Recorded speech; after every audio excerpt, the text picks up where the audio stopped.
thank you for being here. I am a churchgoer, and one of the things I sometimes say about church is that it's good once a week to sit back and say, what are your values? What is it about being human and being connected to each other that we really care about? And it's good to do that periodically. And we have a huge opportunity right now to celebrate, the 250th anniversary of the United States and 175 for Grand Rapids. But that's important. It's important to have those focal points, and it's important to remember those issues. And as Doug said, and Joe said, we got more work to do, and that's true.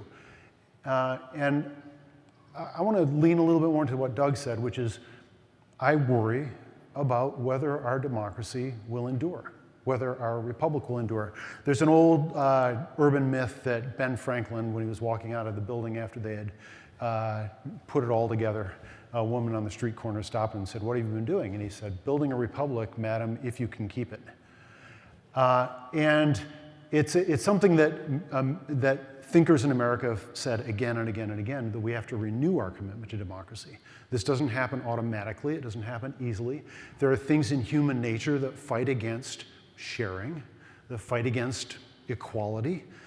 There's a little voice in the back of our heads that would all like to be more important than the person next to us, or get more than the person next to us. And we've got to fight that every day and recommit every day to what I sometimes call radical egalitarianism, the deep belief that every voice counts. And in our timeline, we talked about the fact that in America we realized democracy is not a race test, and then we agreed it was not a gender test, but it's also not an education test.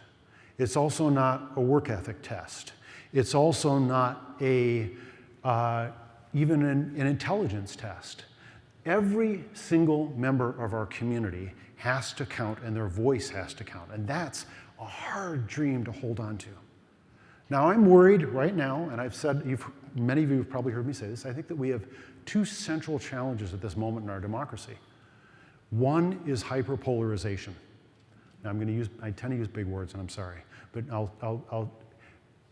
what I mean by that is our ability to deeply disagree with our neighbors without imputing malice to our neighbor is absolutely key to the endurance of democracy.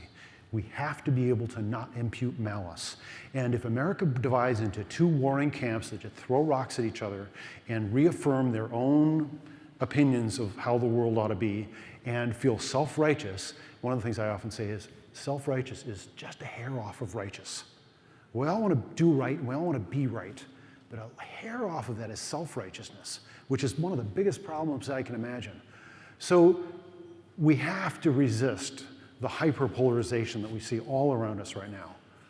We also have to remember that the government is us. One of my favorite politicians said, government is just the word we use for the things we do together.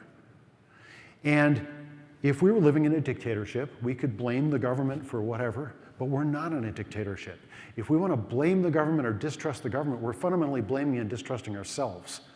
And if we can't commit to the institutions that we've created, our democracy will fail.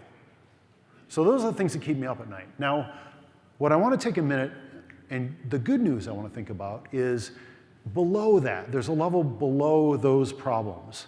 And the question of the secret sauce that we have in America, well, there's also the secret sauce of places. And I think that as I was thinking about Grand Rapids, and one of the things that makes it great, and I'm sorry, Doug, I'm going to embarrass you maybe a little bit here, but Doug is a great example. When I hear him speak, thematically, he winds up coming again and again to the well of community and connectedness. And it's the things he thinks about this stuff when he gets up in the morning. And we all need to think about that when we get up in the morning. Like, how do we build a community that reinforces instead of destroys, that builds instead of reduces? And there's a lot of fear out there in the world, and fear is quick. It is toxic. It is effective. It is harder to build a relationship than it is to break one. It takes longer to build community than to destroy community. It is a long, patient discipline in the same direction that we all have to be committed to. two key components, I think, and as I thought about this, are loyalty and belief that things can be better tomorrow. A belief that the world can, in fact, improve and that we can improve it. And those two preconditions are absolutely necessary for the thriving of America writ large, Grand Rapids writ smaller. And one of the central problems any civilization has is how do you instill loyalty to anything other than, say, your nuclear family? It's one of the big challenges of civilization. And one of the words we sometimes use for it is patriotism, but I like the word loyalty better. And some of the characteristics of loyalty that I think are so critical are, one is charity. If you're loyal to someone, you assume better motives of them rather than worse motives. You assume that they're acting with you and not against you. And so charity is a characteristic of loyalty. Another critical characteristic of loyalty is staying the course, being willing to be around when things are bad, in bad times, and hope and trusting that the good times are going to come, and not bailing. I sometimes say America started with a Declaration of Independence, and we ought to have a Declaration of Interdependence.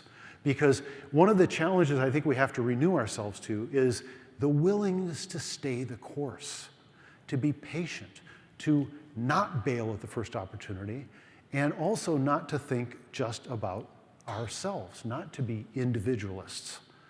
Because we are all in this together. We are all part of a larger body that's really woven together and interconnected. And the more we can instantiate that as a healthy thing, the better we're going to do democracy. So loyalty is really critical. But the other part of this that's critical, and Joe talked about this a little bit, is the belief that things can be better. Because some days, the proposition that good is stronger than evil, it feels like the evidence isn't all that great. That is, the statement that good is stronger than evil is fundamentally a faith proposition. And I think that believing that things can be better, you can look for evidence and you can look for historical examples and you can hope for trends, but fundamentally, that's a statement of faith. And faith and loyalty are related concepts because they're both commitments.